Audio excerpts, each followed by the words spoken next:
There are books that teach skills, books that build careers, and books that offer wisdom. And then there are books that whisper truths so raw, so unfiltered, that people feel uneasy even reading them. Because once you understand how power really works, you can never look at leadership, influence, persuasion, or human behavior the same way again. The 48 Laws of Power does not tell you how the world should work. It describes how it actually functions beneath the surface. It reveals why certain people rise while others remain invisible, why some leaders command loyalty while others lose control, and why being smart, kind, or talented is simply not enough to win influence in the real world. This is not a book about manipulation or dominance.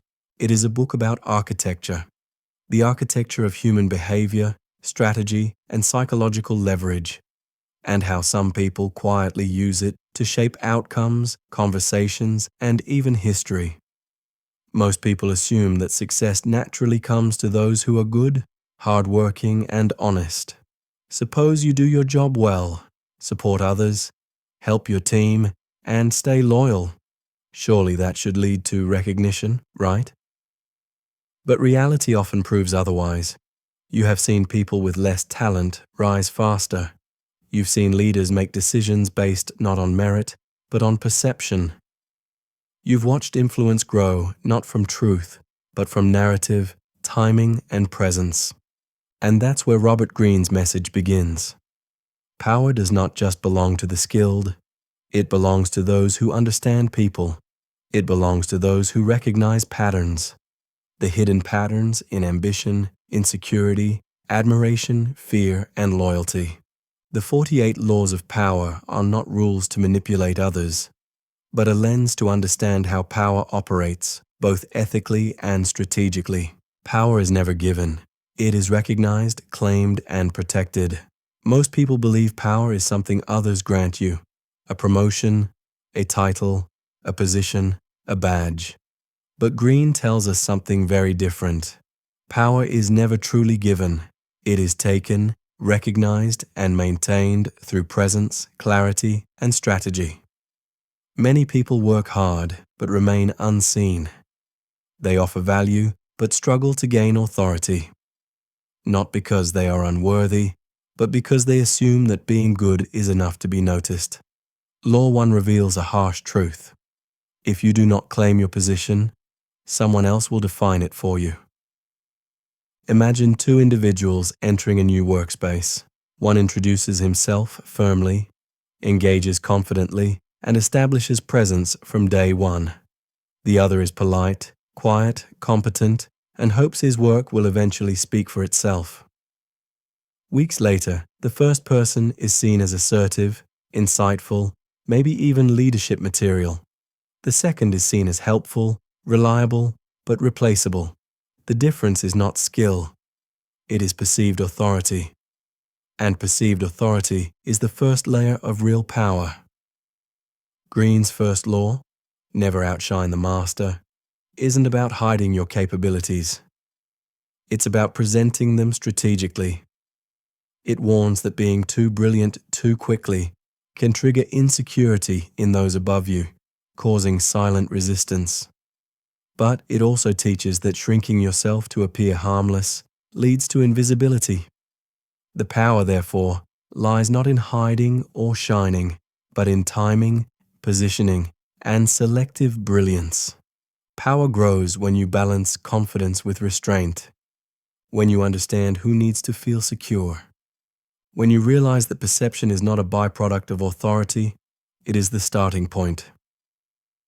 In Greene's world, power is constructed through posture, clarity, and awareness, not arrogance, not aggression, but a deliberate shaping of how others experience you. The algorithm of influence begins not when people like you, but when they recognize you. Power is not gifted, it is claimed. Power is not loud, it is noticed. Power is not what you have, it is what others believe you have. The silent currency of power. Why information matters more than strength. The most powerful people in history were often not the loudest, the strongest, or even the highest ranked. They were the ones who understood more than others. About people, timing, and unspoken intentions, Green describes this silent advantage in Law 3. Conceal your intentions. But beneath that rule lies something deeper. He tells us that information is not just knowledge, it is leverage. Power rarely moves in straight lines. It flows quietly between people, through relationships, fears, and expectations. And those who observe more than they reveal, who listen more than they speak, gradually begin to understand not just what people say, but what they need, hope for, fear, and are trying to protect. That is where real influence begins, not in aggression, but in awareness. Picture two negotiators sitting across the table. One enters with declarations, confidence, and demands. The other listens quietly, asks questions, allows silence to do the work, and gradually understands what the other side truly values: time, recognition, security, or reputation. The first tries to win the argument. The second tries to win the person. The latter almost always leaves with more. Green explains that strategic silence does not mean withholding truth. It means allowing information to come to you before you decide how to use it. It means resisting the urge to convince and instead learning how to interpret. Because the greater your understanding of another person's motives, the more precisely you can align, negotiate, persuade, or protect your position. Law 4. Always say less than necessary is not about secrecy. It is about clarity. When you reveal less, you give nothing away that can be used against you. You create space for others to speak, and in doing so, you learn where their insecurities and ambitions lie. Silence, Green says, allows people to reveal themselves without resistance. In modern leadership, this principle is not manipulative. It is strategic empathy, understanding what people are truly trying to accomplish, even when they don't say it directly. Leaders who listen deeply gain more loyalty. Negotiators who ask better questions earn better terms. Strategists who observe without rush find pathways others never see. Because in the psychology of power, information is the only form of strength that cannot be seen, and therefore cannot be resisted. The silent currency of power. Why information matters more than strength, presence, mystery, and the art of unpredictability. One of the most fascinating truths Green offers is that too much clarity weakens influence. When people fully understand you, your intentions, your habits, your rhythm, your emotions, they lose intrigue, lose caution, and worst of all, they lose respect. Law 6 explains it plainly. Court attention at all costs. But not through noise, not through spectacle. Through presence, and presence, Green teaches, is not just about being seen. It is about being noticed, yet never fully understood. People do not follow those who are predictable. Predictability leads to familiarity, and familiarity quietly breeds invisibility. The most influential leaders, thinkers, and strategists often share one quality. They remain slightly distant, strategically quiet, and elegantly unpredictable. They don't rush to defend themselves, overshare, or explain everything. Instead, they create an aura, a psychological presence that others fill with their own assumptions, both admiration and caution. That mystery is not accidental.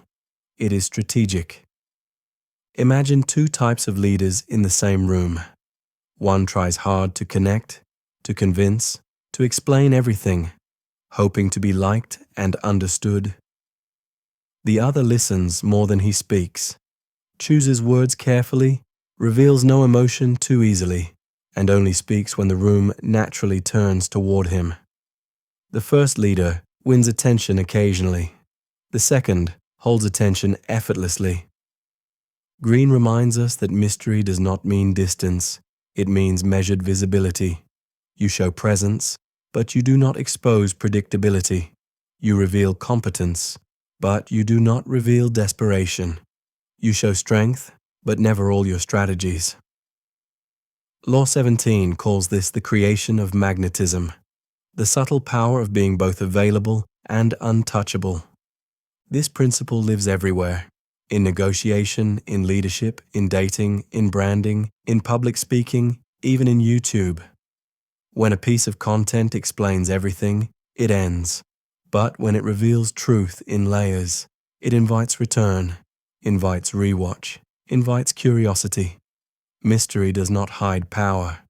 It protects it, amplifies it, and prolongs it. Power that is fully visible is power that can be dismantled. Power that is partially seen, but never fully understood, becomes untouchable. Presence is not about being louder. It's about being unforgettable. The psychological mirror. Why power begins with knowing yourself.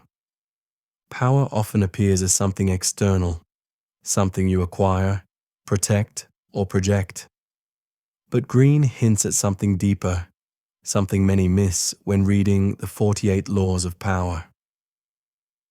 He implies that before you can understand the laws of influence, before you can master perception, strategy, or behavior, you must confront something far more complex, yourself.